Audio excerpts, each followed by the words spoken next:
Hi guys.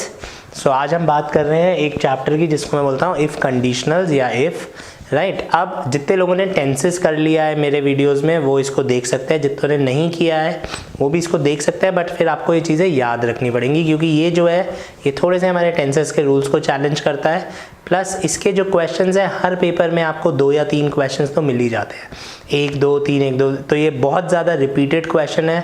आप कोई भी पास्ट ईयर क्वेश्चन देखेंगे तो आपको इफ़ वाला एक क्वेश्चन तो ऑलमोस्ट हर पेपर में मिलेगा।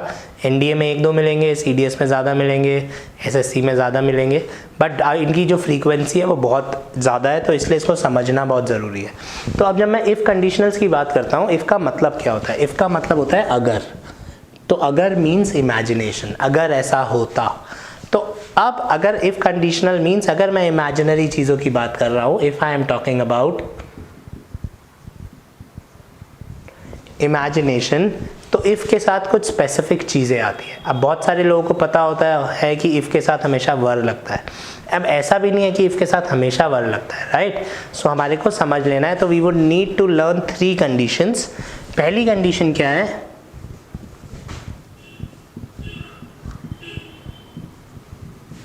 इसको आपको एज इट इज याद करना पड़ेगा। तो फर्स्ट कंडीशन क्या है? अगर इफ के साथ हैड और थर्ड फॉर्म लिखी है, इफ आई हैड स्टडीड,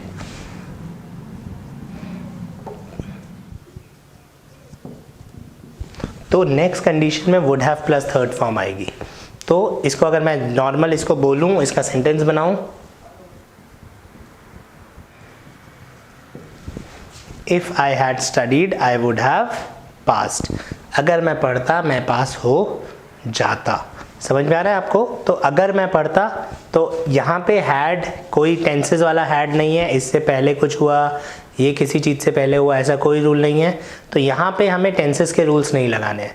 ये हमें एकदम से इफ देख के याद आ जाना चाहिए कि ये इमेजिनेशन है, इमेजिनेशन है। तो अगर हैड और थर्ड फॉर्म है तो आगे वुड हैव और थर्ड फॉर्म लगेगी। कभी कभी यहाँ पे वुड हैव की जगह कुड हैव या शुड हैव लग सकता है, ठीक है, बट हमारी फर्स्ट चॉइस वुड हैव होगी। नहीं तो कुड हैव शुड हैव ठीक होगा, लेकिन खाली वुड या खाली कुड गलत हो जाएगा। तो इसका पहला कंडीशन हो गया इफ के साथ हैड और थर्ड फॉर्म, आगे would have.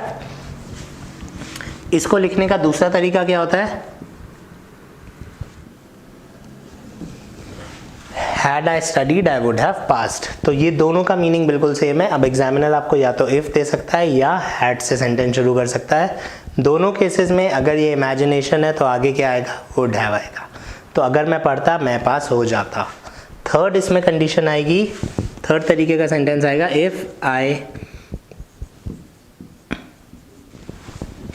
If I had been good I would have passed. अगर मैं अच्छा होता तो मैं पास हो जाता। बस मुझे क्या ध्यान रखना है कि जैसे ही इमेजिनरी सेंटेंस दिखता है तो इफ कंडीशनल के साथ अगर हैड लगा हुआ है तो सेकंड कंडीशन में हमेशा वुड हैव लगेगा। अब स्पोकन इंग्लिश में मैं भी कई बार ये गलती करता था पहले, if I would have studied I would have passed. अगर मैं पढ़ता मैं पास हो जाता, क्योंकि हमारे को बचपन से सिखाया जाता है कि वुड हैव का मतलब होता है होता। तो if I would have studied I would have passed, ये स्पोकन इंग्लिश में भी गलत है क्योंकि इफ के साथ वुड हैव लगाने की जरूरत है ही नहीं, क्योंकि इफ मेरे को पहले से ही बता रहा है इमेजिनेशन है।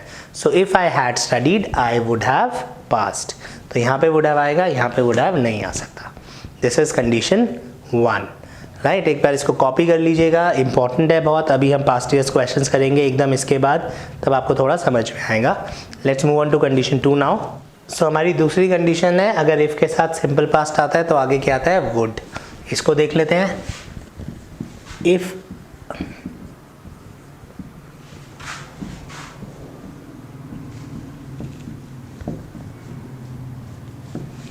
तो अब अगर आप उससे देखेंगे तो क्या फ़र्क है, क्योंकि यहाँ पे हैड स्टडीड नहीं है तो यहाँ पे वुड हैव नहीं आया।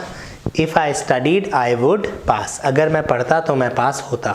हिंदी ऑलमोस्ट सेम है, हिंदी में हमें पढ़ना भी नहीं है चक्कर में। मुझे क्या ध्यान रखना है, इफ़ के साथ अगर हैड कंडीशनल होगा, ये कंडीशनल्स हैं इसीलिए इनको कंडीशनल बोला जाता है, इसलिए हमको ये याद रखने पड़ेंगे। इफ़ के साथ अगर हैड और थर्ड फॉर्म होगी तो आगे क्या आएगा? Would have. इफ़ के साथ अगर सिंपल पास्ट होगा तो आगे क्या आएगा? वुड या फिर कुड और should, right. But ideally would आता है। तो if I studied I would pass. Now ये सेकंड वाला सेंटेंस इंपॉर्टेंट हो जाता है हमारे लिए, if I had a book I would पास। अब क्योंकि मैंने यहाँ पे हैड लगाया, बहुत सारे बच्चे वुड हैव लगा देते हैं, बट यहाँ पे वुड हैव क्यों नहीं आएगा, क्योंकि आगे थर्ड फॉर्म नहीं है। यहाँ पे हैड का मतलब है पास, अगर मेरे पास किताब होती मैं पास हो जाता। सो if I had a book I would pass, right. इसी तरह से हमारा जो थर्ड सेंटेंस है वो है if I were good. Again this is something जो हम सबको पता भी होता है शायद, और नहीं तो पता होना चाहिए। अगर हम इमेजिनेशन की बात कर रहे हैं तो आई के साथ हमेशा क्या लगेगा, वर लगेगा, वॉज नहीं लग सकता। तो if I am talking about imagination, I के साथ वॉज। अगर मैं नॉर्मल बात कर रहा हूँ, इमेजिनेशन की बात नहीं कर रहा हूँ, तो वर। सो अगर मैं अच्छा होता मैं पास हो जाता। और इसको लिखने का दूसरा तरीका क्या है, वर आई गुड आई वुड पास। अगर मैं अच्छा होता मैं पास हो जाता। तो ये हो गई हमारी सेकंड कंडीशनल, सिंपल पास्ट वाली।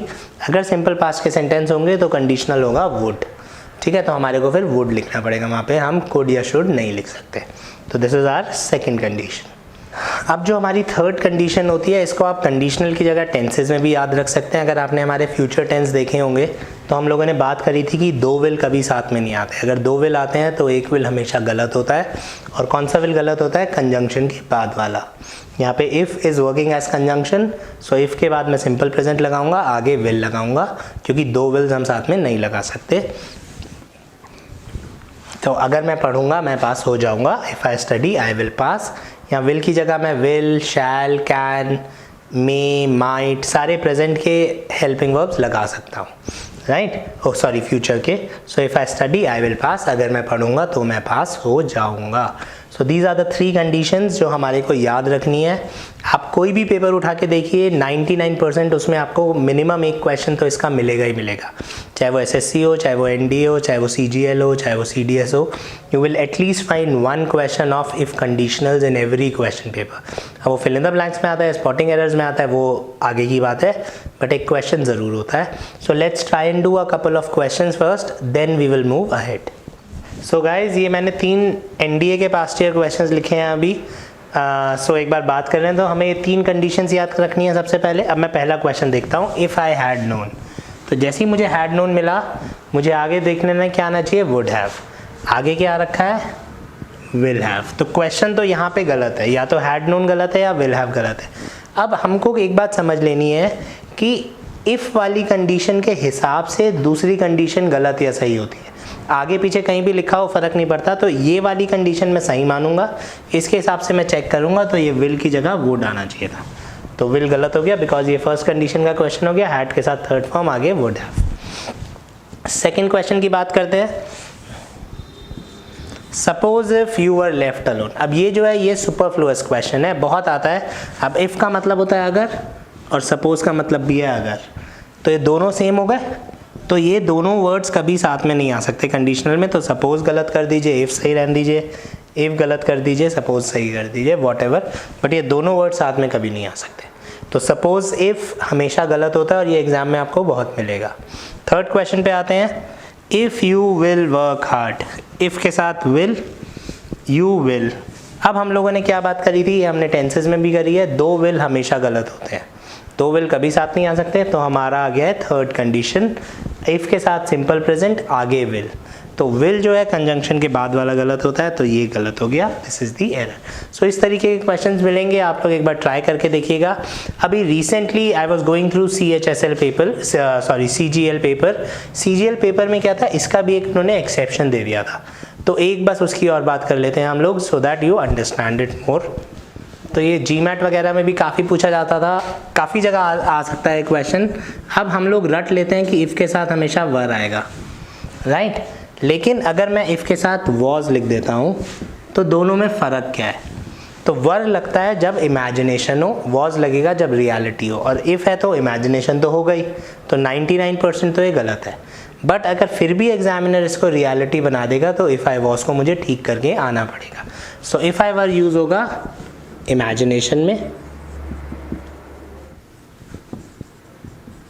तो अगर हम यहाँ तक बात करते हैं तो मैं बिना देखे नीचे वाला गलत कर दूंगा, क्योंकि अगर मैं लेट होता इफ़ की वजह से बन रहा है तो इमेजिनेशन है। तो लेकिन अब जैसी कंडीशन आएगी उस पर मुझे डिसाइड करना है।